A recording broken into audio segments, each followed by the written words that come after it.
The scale of illegal immigration and its impact on our country is simply not understood in this Parliament, nor do most members even care. British people are genuinely scared. Women are frightened to go into their towns alone. Parents are terrified to let their children walk to school. It's getting worse and worse and worse. The British people are not stupid. They can see their communities radically changing, and they can feel their streets becoming more unfamiliar, more dangerous, more menacing, all whilst the Home Office deliberately conceals the true extent of the change from our citizens. I am contacted by dozens and dozens of women who genuinely fear for their lives, and they feel ignored by this place, ignored by those who are supposed to represent and protect them, ignored and abandoned, thrown to the wolves in pursuit of some sick, multicultural experiment that is being forced on our people. One that has very real-world consequences. What happened just yesterday? 2 Afghan illegal migrants jailed for raping a schoolgirl. The footage exists. She filmed herself during the rape. Even the men's barrister warned it would lead to disorder if it was released, as it was so horrific. "You're going to rape me," the girl cried as she was dragged away. She screamed for help and begged not to be taken. One of the migrants gagged her with his hand. The Afghan men forced her to perform sex acts in a secluded area. She is heard screaming for help. She calls for her friends. She wants to go home. She's pleading for help from passers-by. None came. Can you imagine her horror, her fear, her desperation? Think if it was your daughter. How would that make you feel? Honestly, think about that. Would the Honourable Member give way? I will give way. He is making a very powerful introduction to his speech. He and I share profound concerns regarding the scale of illegal migrants in the UK and their ability to arrive here and disappear. The case he speaks of yesterday, the most disturbing thing for me is that we are being gaslit by the media because these 2 Afghani boat arrivals were described as being from Leamington. They're not from Leamington.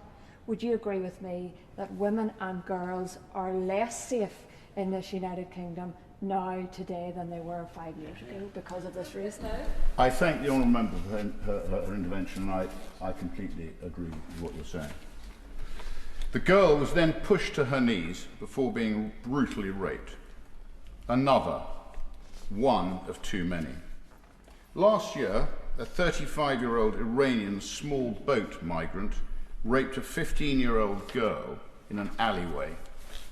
He was known to police in Germany, where he was convicted of assault offences. He told the girl she could be his sex doll and that he wanted to, and I quote, "fuck her," before dragging her down an alleyway, forcing her to her knees outside a secluded doorway, and then raping her.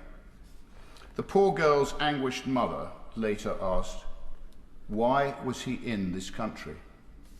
A question millions and millions of British people are asking. Why are they here? These are unimaginable horrors, but they are happening right across our country every day, brutally and relentlessly. This House may not like to hear this, but it must listen. It must understand, it must digest. This is a political choice, and it's one that this Parliament has made. These are men who should never have been in our country to begin with. They should have been detained and they should have been deported, indiscriminately and without question. They weren't. They were housed, fed and cared for at taxpayer expense, released onto our streets, allowed to roam freely. Thousands and thousands of them, unvetted foreign men from barbaric cultures that have no place in our communities. Words cannot adequately describe my disgust for what has been forced onto the British people. Since being elected, I have used what little influence I hold to try and uncover the impact of these migrants. and just how severely the British people are suffering because of it. I've asked over 600 questions of the Home Office. I received very few answers, particularly when the question is regarding illegal migrants. No data, not centrally collected, and disproportionate costs are often cited. I thought perhaps incompetence, but evidence has come to my attention that proves that the Home Office has been misleading MPs.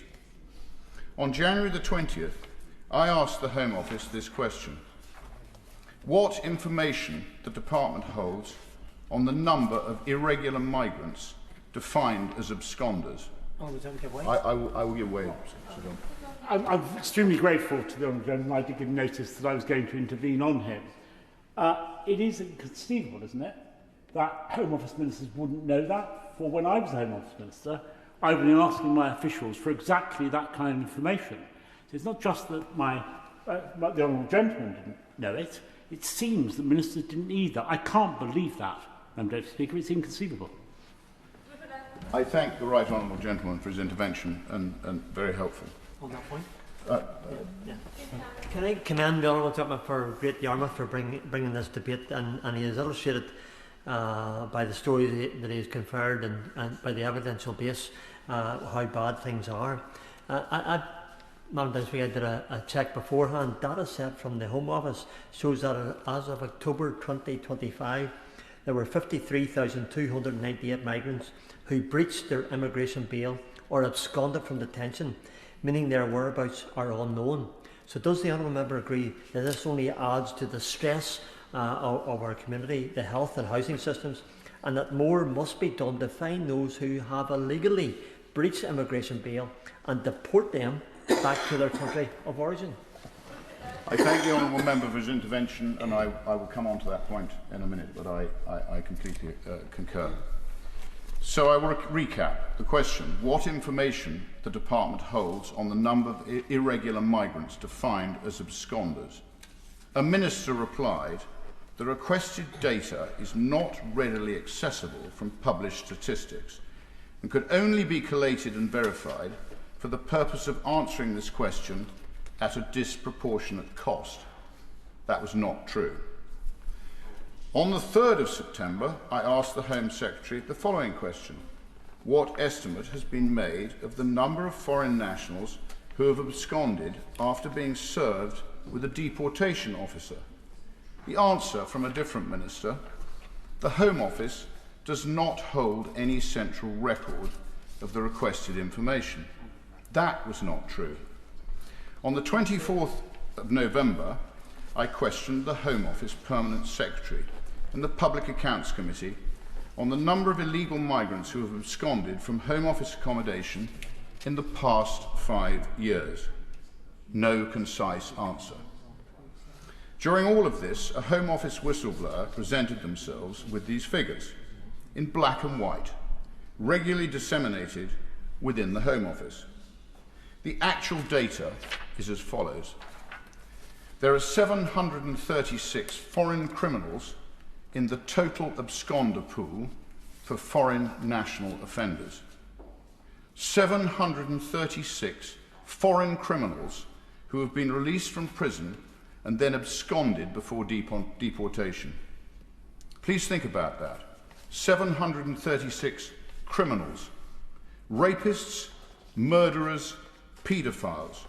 They were meant for deportation but have escaped into the community. 736 of them. It is a terrifying thought. Overall, the total absconder pool stands at 53,298, largely referring to the number of illegal migrants once in the system whose current whereabouts is unknown. Would the Honourable Member give way? I will give way. Thank you, Madam Deputy Chair. Thank the Honourable Member for giving way. With 53,000 illegal immigrants who have absconded with no address and 736 ones that have committed crimes and have absconded, would the member agree with me that this government has lost control of its borders, it's lost control of its immigration policies, and it's lost all credibility when it comes to immigration issues? I thank the honourable member for his very helpful intervention, and I do agree. Unvetted and unknown men, sex pests, misogynists, even far worse. In our communities, on our streets, near our schools, in the thousands and thousands. This is a national security emergency and must be treated as such. The evidence is undeniable. I have seen it. The Home Office documents, in Home Office documents. It exists. It is real. The figures were not even disputed by the Home Office. They simply told the Telegraph the following. The Home Office has refused to confirm whether the figures are accurate, saying it does not comment on speculation. This is not speculation. This is cold, hard data. The numbers, which demonstrate quite spectacularly how the Home Office has failed to keep the British people safe. It is an outrageous scandal that this information has been deliberately hidden from the British people. We deserve to know the facts. We deserve to know what is being forced onto our communities. The answer is staggering. 736 foreign criminals. Gone, disappeared. 53,298 illegal migrants. Gone, disappeared. My questions. Where are they now? What is the Minister doing to detain them? Where did they come from? What are their convictions? How has this been allowed to happen? I can count, thank you. Why did the Minister mislead the British people? Who is being sacked? Will the Minister... Order. We don't need commentary from a sedentary position. And to remind Mr Lowe, we do not accuse other members of misleading the House. So please refrain from using such terms and please check your language. Mr Rupert Lowe. Will the Minister now commit to publishing these figures on a regular and transparent basis? Or will I have to continue exposing it? Further whistleblowers have already come forward with additional information, and I thank them for that. My warning to the Home Office and other departments is this. Be very careful about any further misleading statements. There are many decent people in the civil service who will not tolerate it, and I want them all to know that they have a safe and secure channel to release this information publicly through me. Sunlight is the best disinfectant, and this festering, rotting mess desperately needs to be disinfected. I will give way. I'm grateful to my honourable friend for giving way.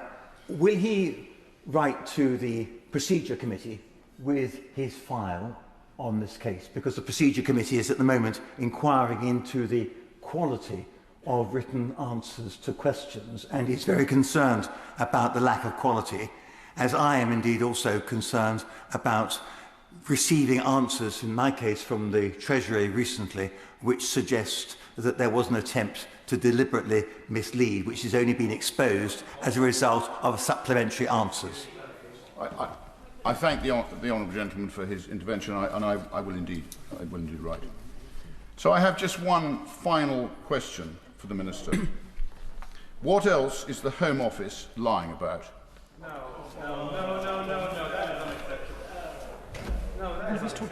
Mr. Have you finished your... We spoke about this earlier on. We do not accuse each other of misleading. We do not accuse each other of lying. There are very different ways of framing those questions. And that... Order. If I needed your help, I would have asked for it. So, Mr. Rupert Lowe, this is a very serious subject. So we have to make sure that our language is appropriate and serious too. I will now give the time to the Minister. No doubt you'll want to intervene on the Minister. Please keep your language in check. Minister Mike Capp. Thank you, Madam Deputy Speaker. I begin by thanking the Honourable Member for securing this debate, and I'm grateful to him and all other Honourable Members who have participated this evening. This is, as we have heard, an important issue, Madam Deputy Speaker, for the government, for the public, for the Home Office, which does not lie. A lot of ground has been covered this evening, Madam Deputy Speaker. Several claims and criticisms have been aired in respect of how this government is tackling illegal migration, many of which I would contest or flatly reject. For example, the apocalyptic picture that the Honourable Gentleman paints of our great country, and he can continue to talk it down, but it won't gain him any more votes. I will come to respond to this issue in more detail shortly, but before that, I must do two things, Madam Deputy Speaker. The first is to state without hesitation or equivocation that this government is utterly determined to tackle the scourge of illegal migration. Anyone who comes to this country illegally or remains here illegally should not expect to stay. And in cases where an individual with no right to be in the UK absconds or disappears, efforts are made to trace them and bring them back into contact with the department. As the Home Secretary has repeatedly made clear, the ability of the state to determine who can come to this country and who must leave is an essential part of any functioning immigration system. Public safety is paramount, and the Honourable Member raises some disturbing recent events. And we will do everything in our power to protect our citizens, our communities, and our country. It's been a top priority to fix the mess we inherited, and our efforts are having an impact. Removals of those with no right to be here have increased dramatically. Almost 50,000 people have been returned since July 2024. That's up 23%, a record increase, Madam Deputy Speaker. Deportations of foreign criminals have also increased significantly in the last year, with over 5,430 foreign national offenders returned as of the end of October 2025. This is an increase of 12% compared to the previous year. And I must stress, the mess we inherited, Madam Deputy Speaker, isn't fixed in a week, a month, or a year. We inherited open borders. We inherited hotels full, costing the taxpayers £9 million per day. And we inherited a system that had ground to a halt in the Home Office. And that processing has now increased by 50%. This demonstrates very clearly that we are making progress and that Britain will not be a soft touch for illegal migration. We've ramped up enforcement activity, whether against the criminal gangs, against illegal journeys, or against illegal working here at home. In the last year, enforcement action to disrupt illegal working across all sectors has reached record-breaking levels, with over 11,000 visits and 8,000 arrests. That's up 51% and 63% respectively, the highest this country has ever seen. On top of this, people smuggling arrests, convictions and seizures have increased by 33% in the past 12 months.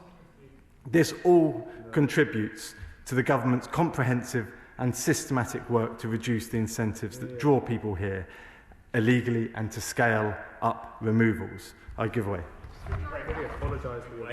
My experience of this House over almost 30 years is that most people here, indeed the overwhelming majority of people here, want to do the right thing. And that's irrespective of party. And I make that perfectly clear through you, Madam Deputy Speaker. But I know you will take the view that it's critically important in that spirit that parliamentary answers are full and accurate. And this is something I conjured with as a minister answering many written questions over a variety of government departments. Will the minister address the specific issue that's been raised about the accuracy and completeness of answers to questions?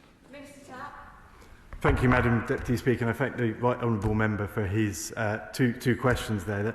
The first, I completely agree that the vast majority of those who come to this country are decent people.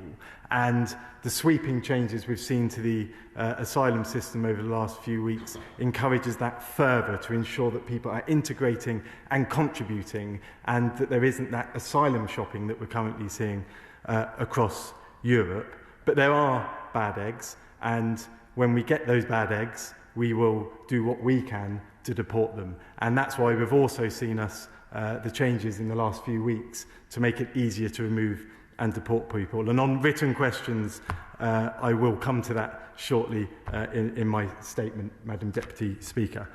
More broadly, we must never forget that the chronic problems we face long predate this government's time in office. When we took office, we inherited an asylum system overwhelmed by escalating costs, record hotel use, and a backlog that undermined public confidence. We recognise that the current arrangements to accommodate asylum seekers are not suitable. This government will close every asylum hotel, and we are on track to do this by the end of Parliament, Madam Deputy Speaker. We are working to move asylum seekers into more suitable accommodations, such as military bases, to ease pressure on communities across the country. At this time, it does remain necessary to use hotels in the short to medium term to deliver our statutory responsibility to ensure individuals are not left destitute. But from over 400 asylum hotels open in summer 2023, costing almost £9 million a day, fewer than 200 hotels remain in use now. Yeah. This is not just about costs, but about restoring control to our asylum system. International cooperation is key to improving returns, and through our landmark UK-France agreement, we've strengthened our ability to return individuals to France. And our efforts are having an impact, Madam Deputy Speaker, and we will see that go further. Turning now to the specific focus of this debate. I am aware of the interest in these issues, specifically around absconders.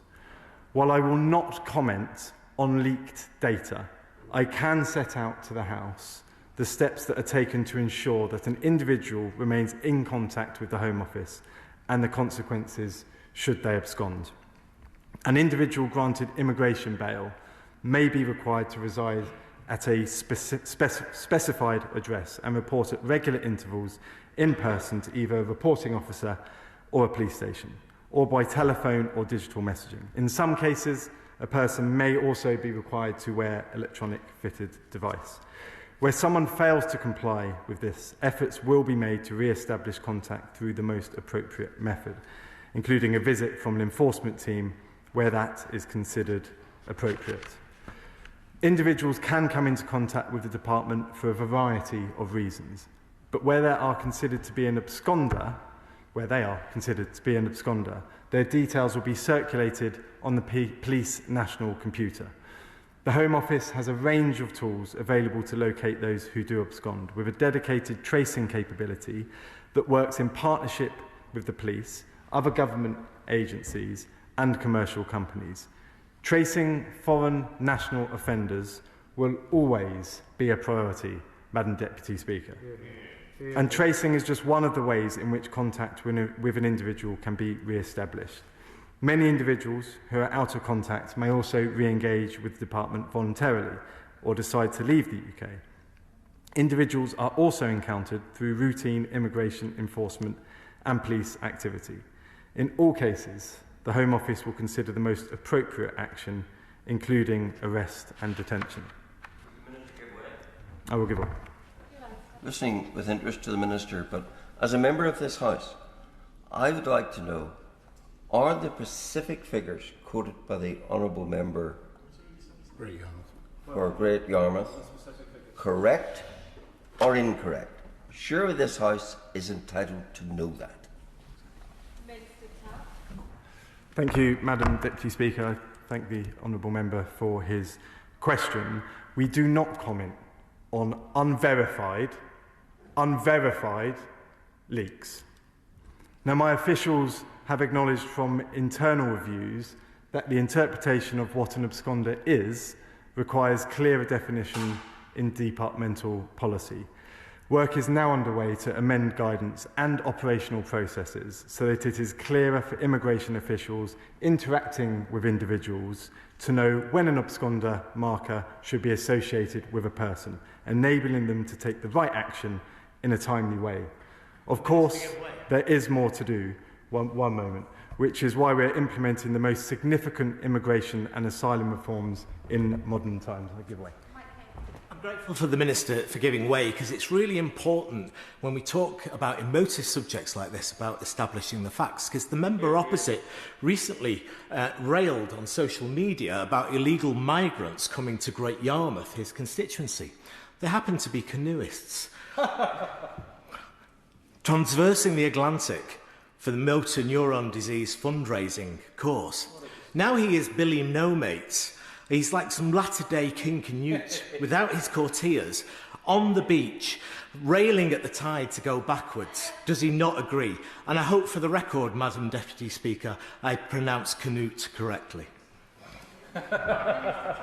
Thank you, Madam Deputy Speaker, and I thank my honourable friend for his question. I think it's really important, Madam Deputy Speaker, in public life to ensure we're not sensationalising and not raising the temperature on such an important and divisive issue. And that is precisely why, Madam Deputy Speaker, we in the Home Secretary and the Home Secretary are looking to restore order and control to this system, so the likes of the honourable member cannot use it as a divisive tool for their own political ends. I'll now move to the published figures and address some of the questions around that, Madam Deputy Speaker. The government is not in a position to state the current levels of illegal migrants whose whereabouts are unknown, and this is because the information is not currently available from published statistics. The data would have to be taken from a live operational database and include historical records, which means that any figures would not be sufficiently robust and not verified. Madam Deputy Speaker, before I finish, I will again thank the honourable member for securing this debate and all others who have contributed. These issues are a source of concern for many of our constituents, Madam Deputy Speaker, and it is right that they are discussed in this House. Perhaps inevitably, given the subject matter, a range of views and arguments have been advanced. So let me conclude, therefore, by reasserting the government's stance. We will not stand for abuse of our immigration system. We will always put the safety of our citizens and security of our nation first, and we will use every possible measure to find and remove those individuals with no right to be in this country.